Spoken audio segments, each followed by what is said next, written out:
أعوذ بالله من الشيطان الرجيم بسم الله الرحمن الرحيم إن الله وملائكته يصلون على النبي يا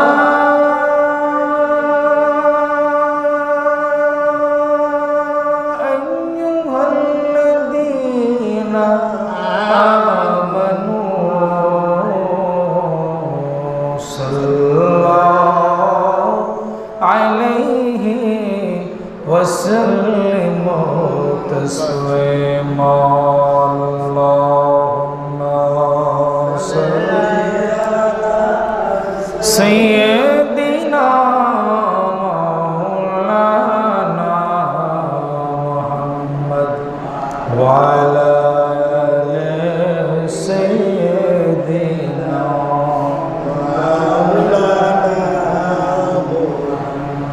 مسجدہ کرو یا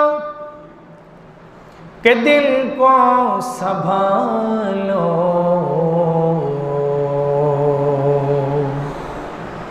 मोहम्मद की चौखट नजर आ रही है अल्लाहुम्मा सल्ली अला मौलाना मोहम्मद व अला आलि सय्यिदिना तो तस्कीन दिल आराम जा सबरू करारे मन रुखे पुर नूर बनुमा बेकरारम या रसूल अल्लाह अल्लाहुम्मा सल्ली अला सय्यिदिना मौलाना मुहम्मद व अला आलि सय्यिदिना मुहम्मद अम्मा बाद फ़अऊज़ु बिल्लाहि मिनश शैतानिर रजीम बिस्मिल्लाहिर रहमानिर रहीम नज़्ज़ल अलैकल किताब तिबयानन लिकुल्लि शै सदक़ल्लाहु मौलानल अज़ीम व सदक़ रसूलुहुन नबियुल हबीबुल करीम व नहनु अला ज़ालिका लमिनश शाहिदीन वश्शाकिरीन वल्हम्दुलिल्लाहि रब्बिल आलमीन। प्यारा हाजिरीन, उपस्थित मुसल्लियान इकराम, मुरब्बियान इज़्ज़त, पर्दानिशीन মা ও বোনেরা, মাইকের আওয়াজ যতদূর পর্যন্ত যাচ্ছে, যতজন যে কোনো অবস্থা থেকে শুনছেন, সকলের প্রতি আমার আন্তরিক সালাম। আসসালামু আলাইকুম ওয়া রাহমাতুল্লাহি ওয়া বারাকাতুহু। ওয়া আলাইকুম আসসালাম ওয়া রাহমাতুল্লাহি। দুরুদ ও সালাম শুকরিয়া আদায় করছি সর্বপ্রথম রব্বুল আলামিনের দরবারে, যিনি আমাদেরকে সুস্বাস্থ্যে তার ঘর স্থানে কাবা বাইতুল্লাহতে আসার জন্য তৌফিক দান করেছেন। সেজন্য কালিমাত শুকর আদায় করে উচ্চ আওয়াজে সকলে একবার পড়ি আলহামদুলিল্লাহ এবং দুরুদ সালাম পেশ করছি আমাদের সকলের প্রাণের নবী তাজদারে মদিনা হুজুর আকরাম নূরে মুজাসসাম শাফিউল মুজদাবিন আনিসুজ জালিমিন রাহাতুল আশিকিন সিরাজুস সাকিলিন শামসুল আরিফিন মুহিব্বুল ফুকরাই ওয়াল গুরাই ওয়াল বাসাকিন আনিসুজ জালিমিন রাহমাতাল লিল আলামিন হুজুর আকরাম সাল্লাল্লাহু আলাইহি ওয়াসাল্লামের কদমদয়ে উচ্চ আওয়াজে সকলে পড়ুন সাল্লাল্লাহু আলাইহি ওয়াসাল্লাম। প্যারা হাজিরিন, আল্লাহ রাব্বুল আলামিন বলছেন নাযালা আলাইকাল কিতাব তিবয়ানাল লিকুল্লি শাই। সূরাতুন নাহল 89 নম্বর আয়াতের ভিতরে আল্লাহ বলছেন, আমার রসুলকে বলছেন, হে রসুল, আমি আপনার প্রতি কোরআন নাজিল করেছি নাজ্জালা আলাইকাল কিতাব, যে কিতাব নাজিল করেছি সেই কিতাবের নাম কি? কোরআন। ওই কিতাবের নাম কি? কোরআন।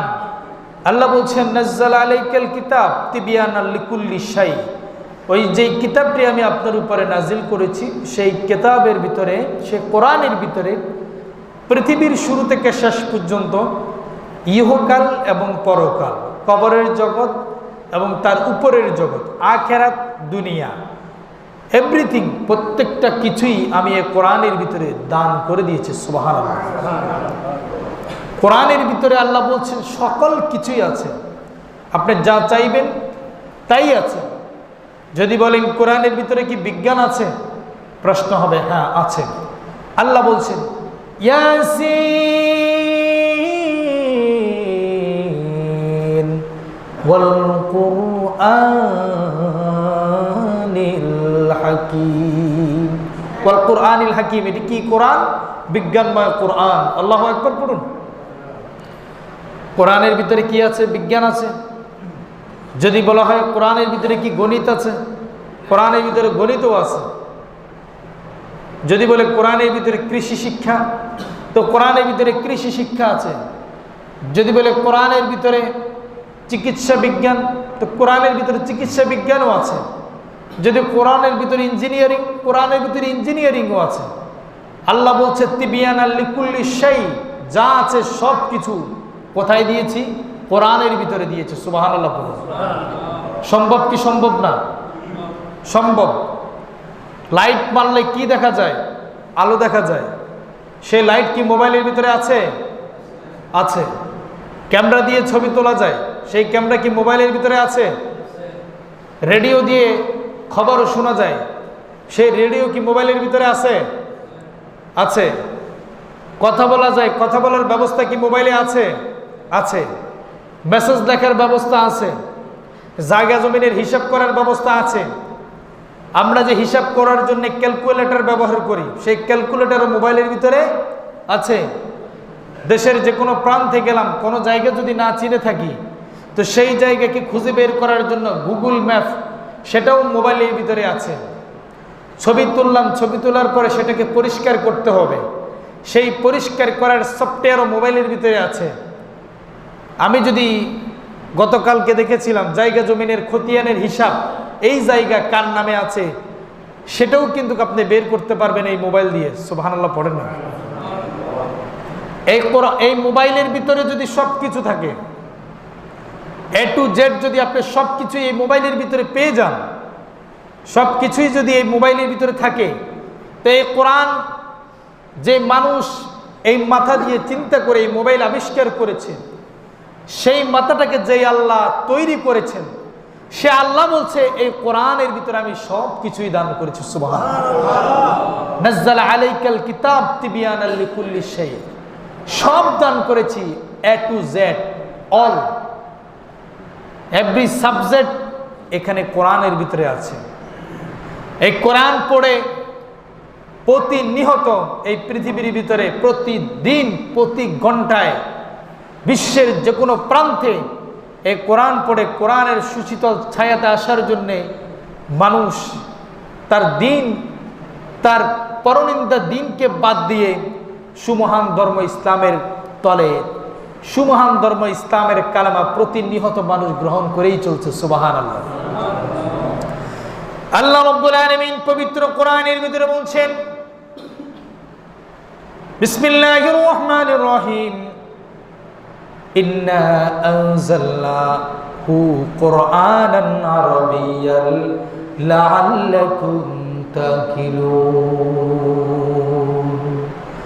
সূরাতুল ইউসুফ 2 নম্বর আয়াতের ভিতরে আল্লাহ রাব্বুল আলামিন বলছেন, হে রাসূল, আমি কোরআন নাজিল করেছি আরবি ভাষায়। কোন ভাষায়? কোরআনের ভাষা হলো আরবি। এ কোরআন আমি আরবি ভাষায় নাজিল করেছি যেন মানুষ বুঝতে পারে। আল্লাহু আকবার। এই কোরআন আজ থেকে 1400-1450 বছর আগে নাজিল হয়েছে।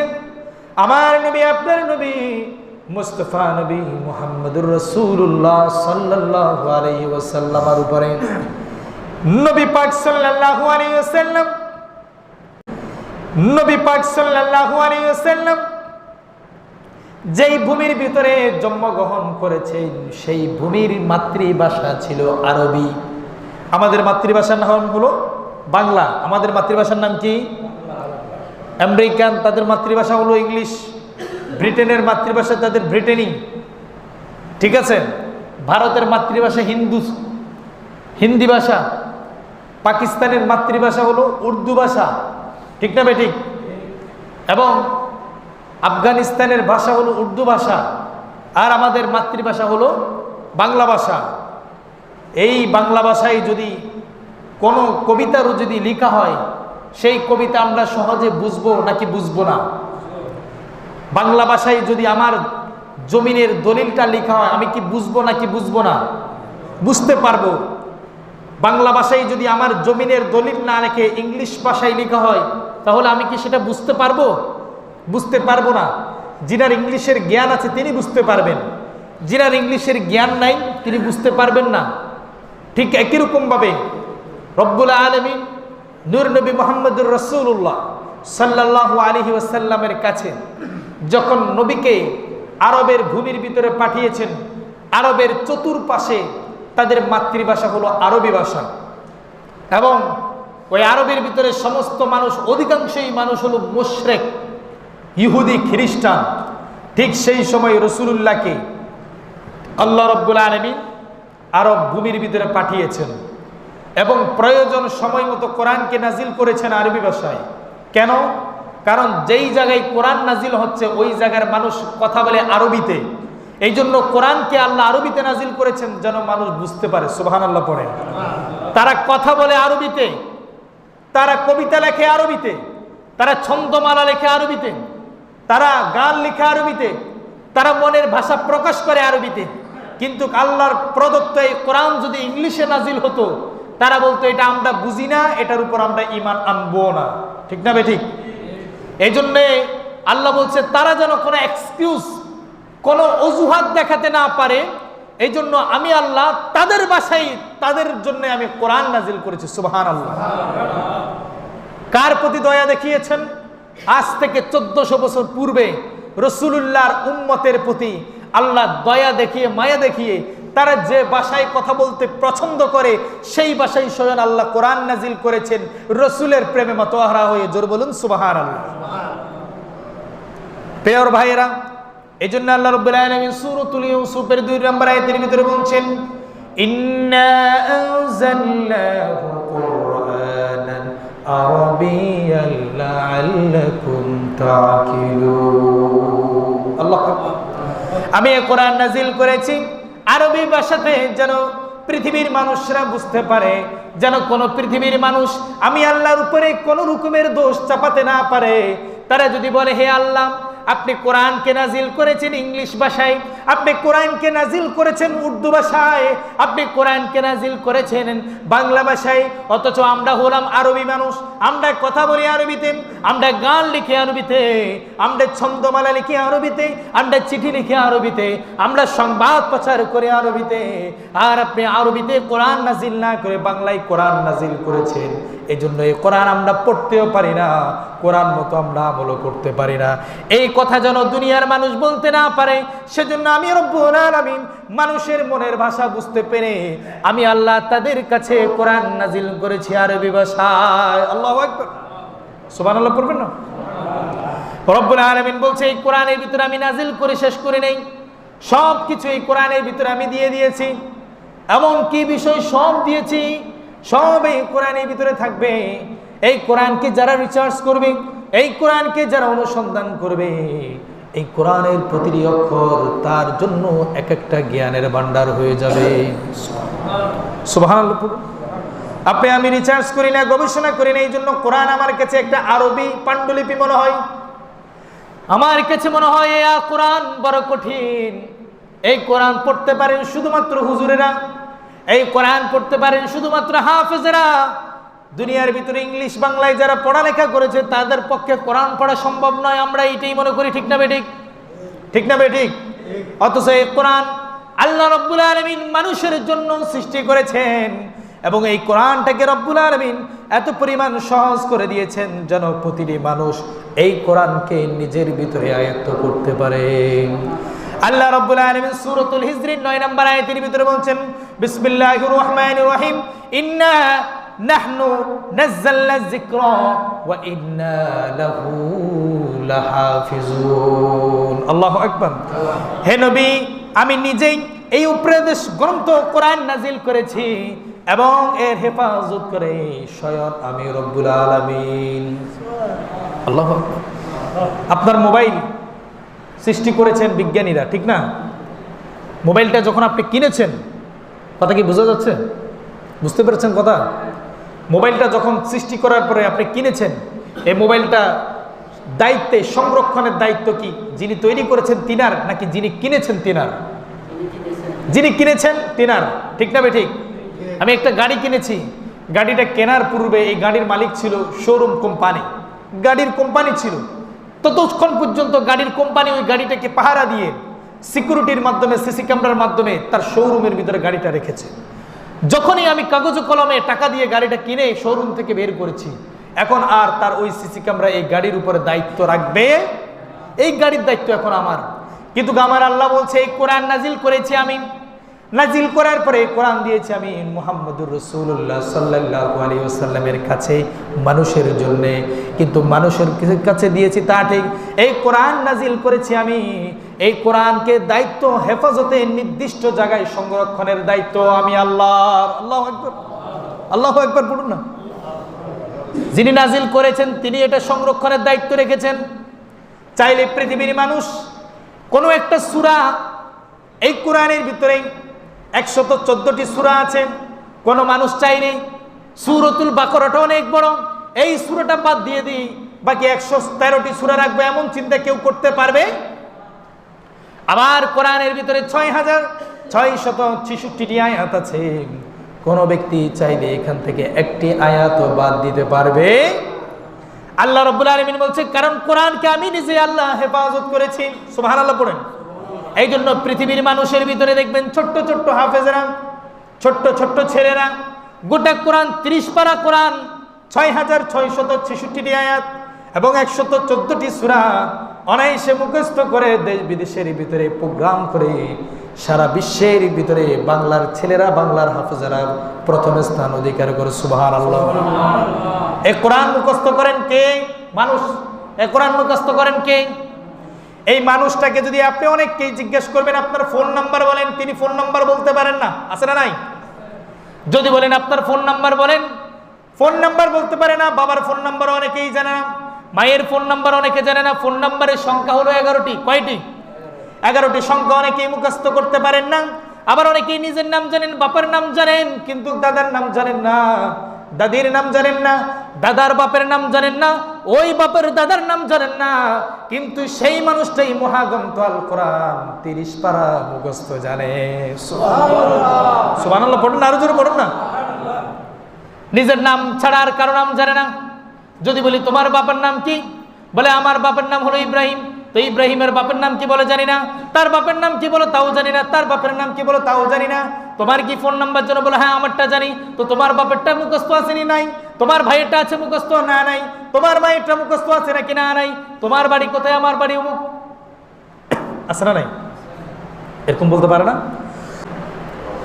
আলহামদুলিল্লাহি রাব্বিল আলামিন আর রহমানির রহিম মালিকি ইয়াউমিদ্দিন ইয়্যাকা না'বুদু ওয়া ইয়্যাকা নাস্তাঈন ইহদিনাস সিরাতাল মুস্তাকিম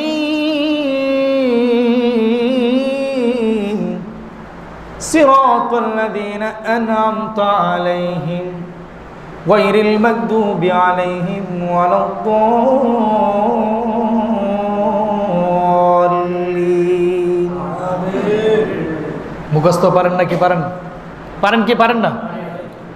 যদি আপনার ঘরের ছোট্ট 5 বছরের শিশুটিকে বলে তুমিও কি পারো এটা, বলে হ্যাঁ আমিও পারি, মুক্তবে গিয়েছিলাম, হুজুর আমাকে শিখিয়েছিল সূরাতুল ফাতিহা। আর কি পারো তুমি? বলে আমি সূরাতুল ফিল পারি, আলাম তারা কাইফা ফাআলা রাব্বুকা বিআসহাবিল ফিল। বলে আর কি পারো? বলে আমি আর পারি সূরাতুল কাউসার, সূরাতুল ইখলাস, সূরাতুন নাস, সূরাতুল ফালাক, সূরাতুল কাফিরুন, সূরাতুল লাহাব, সূরাতুল মাউন, সূরাতুন নাসর, এভাবে করে আমি অনেকগুলো সূরা পারি। কিন্তু ভাইরা আমার, বাবারা আমার, বাংলা কবিতার ভিতরে, বাংলা বইয়ের ভিতরে 4টি কবিতা আছে, তুমি কয়টি পারো বলে? একটাও পারি না। আছে না নাই? বাংলা কবিতার বইয়ের ভিতরে কবিতা একটাও পারি না। আয় আয় চাঁদ মামা টিপ দিয়ে যা, চাঁদের কপালে চাঁদ টিপ দিয়ে যা, দান বাংলে কুড়ু দিব, মাছ কাটলে মুড়ো দিব, তারপরে আর পারি না। আছে না নাই? শিশুরা ভুলে যায়, ক্লাসে যখন যায় তখন স্যারে বলে বাড়ির কাজের ভিতরে আয় আয় চাঁদ মামা কবিতাটি লিখে দাও 8 লাইন। শিশু তখন কষ্ট করে 3 লাইন লেখে, আর লিখতে পারে না, বাকি 5 লাইন ভুলে গিয়েছে। কিন্তু যখন পরে সূরাতুল ফাতিহা পড়ো, সুন্দর করে গড়গড় করে পড়ে আলহামদুলিল্লাহি রাব্বিল আলামিন আর রহমানির রহিম মালিকি ইয়াউমিদ্দিন, সুবহানাল্লাহ পড়েন না? এই জন্য আল্লাহ বলছে কোরআন আমি হেফাজত করি। কিসে? মানুষের সিনার ভিতরে লাগিয়ে দিলাম। মানুষের সিনার ভিতরে কোরআন ঢুকে গিয়েছে। অনর্গল তারাবির নামাজের ভিতরে দাঁড়িয়ে হাফেজরা কোরআন পড়তে থাকে। বিসমিল্লাহির রহমানির রহিম, আলিফ লাম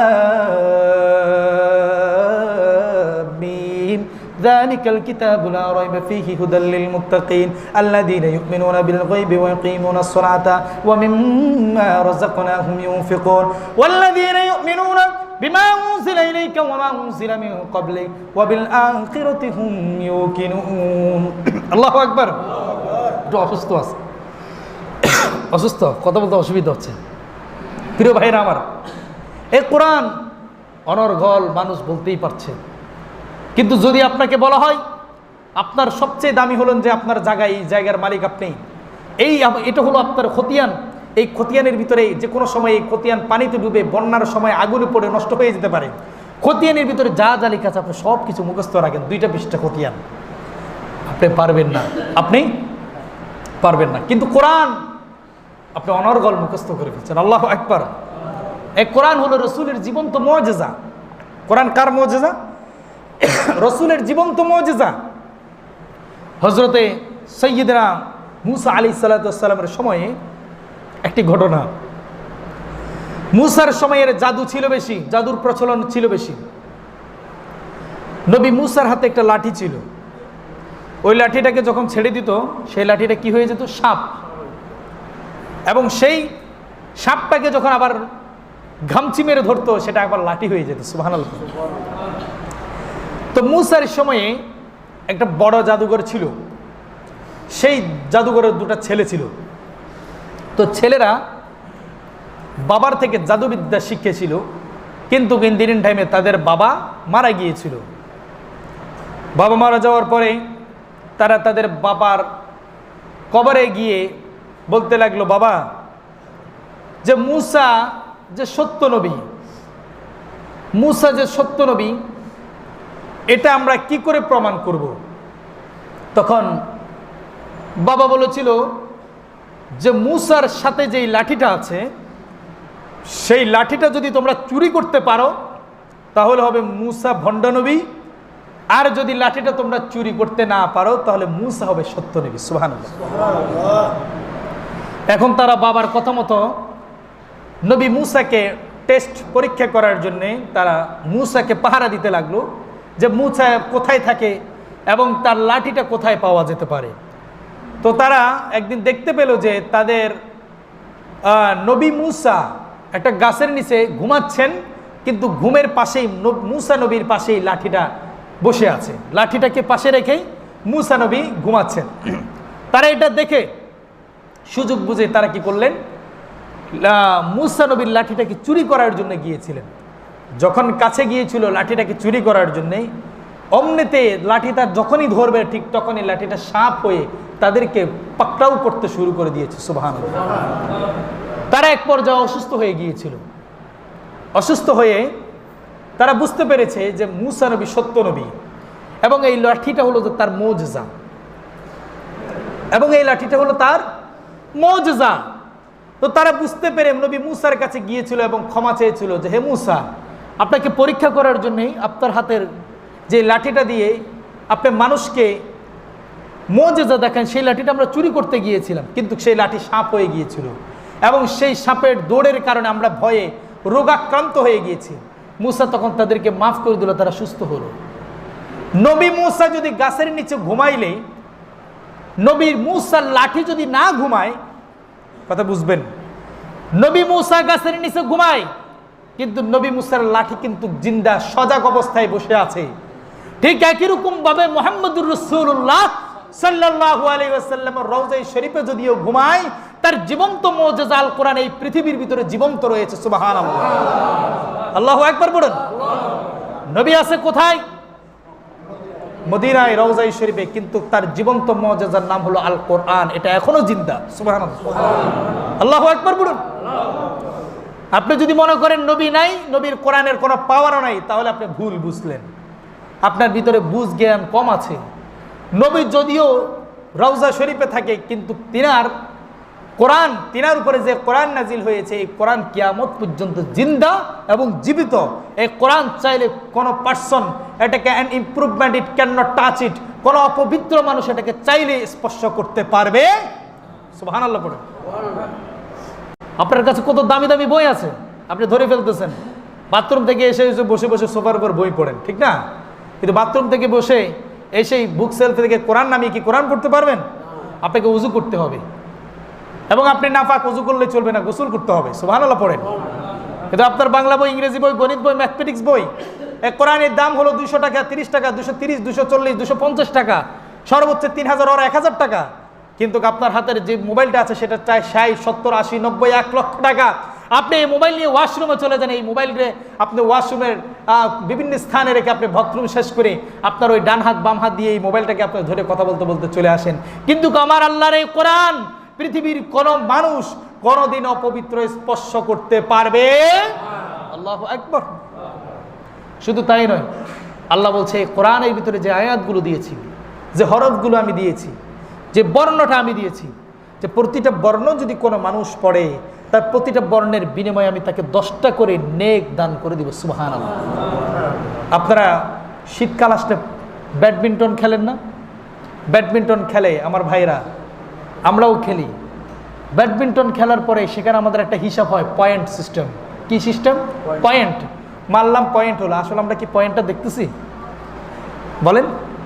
আমরা যে বলছি আমি 10 পয়েন্ট পাইলাম, তুমি 20 পয়েন্ট পাইলা, 2 পয়েন্ট পাইলে তোমার আমি হারাই দিলাম, এই পয়েন্টটা কেউ দেখছেন কোনোদিন? এই পয়েন্টটা নিছেন ব্যাগে ভরে? খেলে আসার সময় আপনি ফেদারটা নিয়ে আসছেন, র্যাকেটটা নিয়ে আসছেন, নেটটা খুলে নিয়ে আসছেন, লাইট খুলে নিয়ে আসছেন, পয়েন্টটা নিয়ে আসছেন। পয়েন্ট, যে পয়েন্টটা আপনি অর্জন করেছেন এতক্ষণ খেলে, সে পয়েন্ট আপনি দেখেছেন? দেখেন নাই। না দেখেই তো আপনি পয়েন্টের উপরে ঈমান এনেছেন, মানে বিশ্বাস করেছেন। তো ঠিক একই রকমভাবে আপনি 1 হরফ পড়লে 10টা পয়েন্ট পাবেন। সুবহানাল্লাহ পড়েন। কয়টা পয়েন্ট পাবেন? 10টা পয়েন্ট পাবেন। এই পয়েন্টগুলো আপনি দেখছেন না, কিন্তু সেগুলো আখিরাতের ভিতরে ঝলক মারবে। সুবহানাল্লাহ। এবং সবচেয়ে মজার বিষয় হচ্ছে এই যে মোবাইলের ভিতরে কিছু গেমস আছে, এই গেমসগুলো খেললে আমাদেরকে কিছু পয়েন্ট দেয়, টাকার মতো পয়েন্ট সিস্টেম, টাকার মতো, সিকির মতো, স্বর্ণের পয়েন্ট। এগুলো আমরা যখন একটা স্তর পার হয়ে যাই খেলার ভিতরেই, যারা ইয়াং আছেন তারা সহজেই বুঝবেন। আমরা যখন একটা খেলার ভিতরে একটা স্তর পার হয়ে যাই, তখন আমাকে একটা পয়েন্ট দেয়, মানে এটা আমি একটা পয়েন্ট পেয়েছি। এই পয়েন্টটাকে আমি মোবাইল থেকে বের করে বিক্রি করতে পেরেছি কোনোদিন? কিন্তু আমি তো আনন্দ মনে মনে। আপনি কি কোনোদিন কনসেন্ট্রেশন দিয়ে একটু চিন্তা করে দেখেছেন? আপনি তো আনন্দ। আপনি ছক্কার বোর্ড খেলেন না মোবাইলের ভিতরে? সেখানে আপনি জিতলে আপনি আনন্দ। মোবাইলে একটা 3 জন মিলে ছক্কা খেললেন, এই 3 জনের রূহ এই মোবাইলের ভিতরে, কে হারে কে জিতে। আচ্ছা ভাই, এটাতে হারলে কি সমস্যা? তারপরেও তো আপনার ভিতরে একটা ভয় লাগতেছে না? ঠিক একই রকমভাবে এই কোরআনকে যারা হৃদয়ের ভিতর দিয়ে পড়বে, তাদের হৃদয়ের ভিতরে একটা নূর জ্বলতে থাকবে। সুবহানাল্লাহ। খেললে পরে যেরকম আপনি পয়েন্টের অনুভব করতে পারেন, খেলাটা যখন আপনি মন দিয়ে খেলেন তখন আপনার ডর লাগে, ভয় লাগে, পয়েন্টটা আপনি পাচ্ছেন কি পাচ্ছেন না, কিন্তু আপনি জানেন না এই পয়েন্ট দিয়ে আপনি কি করবেন, আর এই পয়েন্ট আছেটাও কোথায়। আপনি দেখছেন শুধু পয়েন্ট আছে, কিন্তু পয়েন্টটা কোথায় আপনি এটাই জানেন না। এবং আপনি যে ইয়েতে ব্যাডমিন্টন খেলেন, সেখানেও আপনার পয়েন্ট হিসাব করেন, অথচ পয়েন্টটা কোথায়? ফেদার মারলে ফেদার এদিক থেকে ওইদিকে যায়, র্যাকেট মারলে র্যাকেট এদিক থেকে ওইদিকে যায়, কিন্তু পয়েন্ট দেখা যায় না। মাগার পয়েন্ট কোথায়? কথা বুঝতে পারেন নাই? পয়েন্টটা হলো আপনার হৃদয়ের ভিতরে, আপনার কনসেন্ট্রেশন, আপনার মাইন্ডিং হলো যে একটা ভালোবাসা, আপনার হৃদয় থেকে আপনি যখন ভালোবেসে এটা খেলছেন, আপনি অটোমেটিক্যালি একটা স্বাদ পাচ্ছেন। ঠিক কোরআনটাকে যখন কোনো ব্যক্তি হৃদয়ের ভিতর থেকে পড়বে, অটোমেটিক্যালি তার ফয়েজ, তাওয়াজ্জু ফয়েজ, এটা মানুষের হৃদয়ের ভিতর তাসিল করবে। সুবহানাল্লাহ।